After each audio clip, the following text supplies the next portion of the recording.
আজকের দিনে সব থেকে আলোচিত খবর কিন্তু পশ্চিমবঙ্গের জন্য এটাই যে সুপ্রিম কোর্টে রাজ্য সরকারের তরফ থেকে, actually West Bengal board of secondary এডুকেশনের তরফ থেকে যে একটা অ্যাপ্লিকেশন করা হয়েছিল, টু সাম এক্সটেন্ট ইট ওয়াজ এ মডিফিকেশন অ্যাপ্লিকেশন, যেখানে বক্তব্য ছিল বোর্ডের, এসএসসির এবং রাজ্য সরকারের যে জাজমেন্টটা সুপ্রিম কোর্ট পাস করেছে এবং সবাইকে বাতিল বলে ঘোষণা করেছে, শিক্ষক এবং অশিক্ষক কর্মী যারা আছে সবাইকে, সেইখানটাতে স্কুলগুলোর দুর্দশার কথা মাথায় রেখে সুপ্রিম কোর্টকে আপাততের জন্য অর্ডারটাকে একটু মডিফাই করে যতদিন সিলেকশন প্রসেসটা কমপ্লিট না হচ্ছে, নতুন সিলেকশন প্রসেস যেটা সুপ্রিম কোর্ট বলেছে সেটা কমপ্লিট না হচ্ছে, ততদিন পর্যন্ত শিক্ষক শিক্ষিকা এবং অশিক্ষক কর্মীদেরকে স্কুল যেতে দেওয়া হোক, এরকমটা তারা আবেদন করেছিল।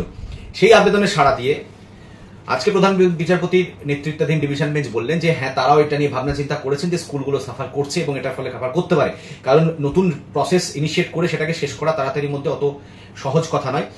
সেই জন্য সেই সমস্ত শিক্ষক শিক্ষিকা যারা ক্লাস 9, 10 এবং 11, 12 শিক্ষক শিক্ষিকা হিসেবে ছিলেন এবং যাদের নাম কোনোভাবেই কোনো দুর্নীতিগ্রস্তের তালিকায় কোনো সময় ছিল না, মানে সিবিআই দেওয়া তালিকা বলুন বা স্কুল সার্ভিস কমিশনের দেওয়া তালিকা, যেগুলো টাইম টু টাইম ওয়েবসাইটে আপলোড হয়েছিল, তারা কিন্তু স্কুল যেতে পারবেন আপাততের জন্য।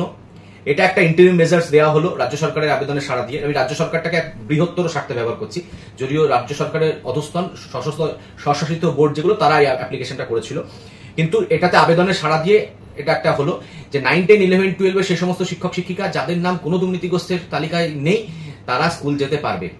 কতদিন পারবে, এটাতে তার পরের ধাপ যেটা সুপ্রিম কোর্ট বললো যে রাজ্য সরকারকে জানতে চাওয়া হলো যে তোমরা কতদিনের মধ্যে নতুন প্রসেস ইনিশিয়েট করতে পারবে এবং শেষ করতে পারবে, যেটা হাইকোর্টের ডিভিশন বেঞ্চ বলেছিল এবং যেটা সুপ্রিম কোর্ট আফেল করেছে।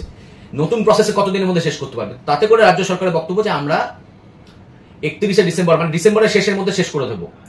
সেইটাতে এদের বক্তব্য হচ্ছে, সেইটাতে কিন্তু সাড়া দিয়ে সুপ্রিম কোর্ট বলল যে সেক্ষেত্রে তোমাকে 31-এর মধ্যে নতুন প্রসেসের নোটিফিকেশন নিয়ে আসতে হবে এবং আগামী 31শে ডিসেম্বরের মধ্যে সেই প্রসেস কমপ্লিট করতে হবে। সেই প্রসেস যদি তুমি কমপ্লিট করতে ব্যর্থ হও সেই স্টিপুলেটেড টাইমের মধ্যে, তাহলে কিন্তু এই অর্ডার যেটা আজকে অন্তর্বর্তী একখানা সুরাহা দেওয়া হলো সেটা কিন্তু অটোমেটিক্যালি ক্যান্সেল হয়ে যাবে এবং তোমার এগেনস্টে পেনাল প্রভিশনও নেওয়া হবে, মানে সেক্ষেত্রে কস্ট করা বলুন, জরিমানা করা বলুন বা শাস্তিমূলক ব্যবস্থা যারা এই বডিগুলোর, রাজ্য সরকার বা যারা এই বডিগুলোর দায়িত্ব আছে তাদের এগেনস্টে নেওয়া হবে, এটাও সুপ্রিম কোর্ট বলেছে। অর্থাৎ এই অর্ডারের দুটো পার্ট, এক হচ্ছে যারা যোগ্য, এবং আমরা প্রথম থেকেই বলেছিলাম যোগ্য অযোগ্য আলাদা করার ব্যাপার, সেই segregation to some extent supreme কোর্টই আবার নতুন করে দেখিয়ে দিল যে শিক্ষকদের মধ্যে যারা যোগ্য, যাদের নাম কোনো কিছুতে নেই, তারা স্কুল যাবে, মানে আজকের দিনে দাঁড়িয়ে তারা 31শে ডিসেম্বর পর্যন্ত স্কুল যাচ্ছে, কিন্তু যাদের নাম কোনোভাবে দুর্নীতিগ্রস্তের তালিকা আছে তারা কিন্তু যাবে না। আর গ্রুপ সি গ্রুপ ডির ক্ষেত্রে সুপ্রিম কোর্ট সেই আবেদনের সাড়া দেননি। তার কারণ হচ্ছে কি, গ্রুপ সি গ্রুপ ডির ক্ষেত্রে সুপ্রিম কোর্টের বক্তব্য যে এই তালিকায় বেশিরভাগ জন হচ্ছে দুর্নীতিগ্রস্ত, এরকমটাই তদন্তে উঠে এসছে। বেশিরভাগ বলতে কিছু কিছু ক্ষেত্রে 40% বা তার বেশি, এরকম যেটা পার্সেন্টেজ দেওয়া হয়েছিল।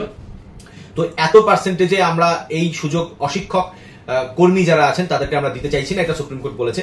সুতরাং সুযোগ শুধুমাত্র 9, 10, 11, 12 যারা আনটেন্টেড টিচার্স তাদের জন্য, বাকি টেন্টেড টিচার্সদের জন্য নয়, এবং গ্রুপ সি গ্রুপ ডির কারোর জন্যই নয়।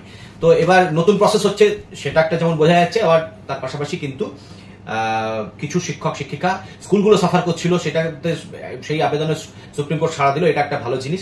এর পাশাপাশি এবার রিভিউ ব্যাপার রয়েছে, এবার কারণ যারা টেন্টেড শিক্ষক তারাও রিভিউ করবে নিশ্চিতভাবে, আর যারা আনটেন্টেড তারা চাইবে যে একটা পার্মানেন্ট সলিউশন, কারণ এটা একটা ইন্টারিম সলিউশন হলো, এটা পার্মানেন্ট সলিউশন নয়।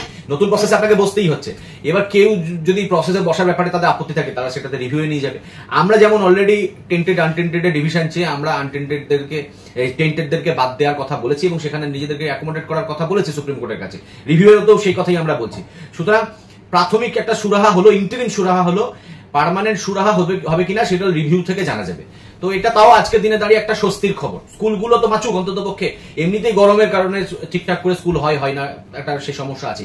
30 তারিখ থেকে রাজ্য সরকার এমনি ছুটি ঘোষণা করে দিয়েছে, 30শে এপ্রিল থেকে, কিন্তু স্কুলগুলো তো বাঁচুক, বাচ্চাগুলো তো পড়াশোনা করে বাঁচুক, এটা একটা অবশ্যই ভালো দিক হলো।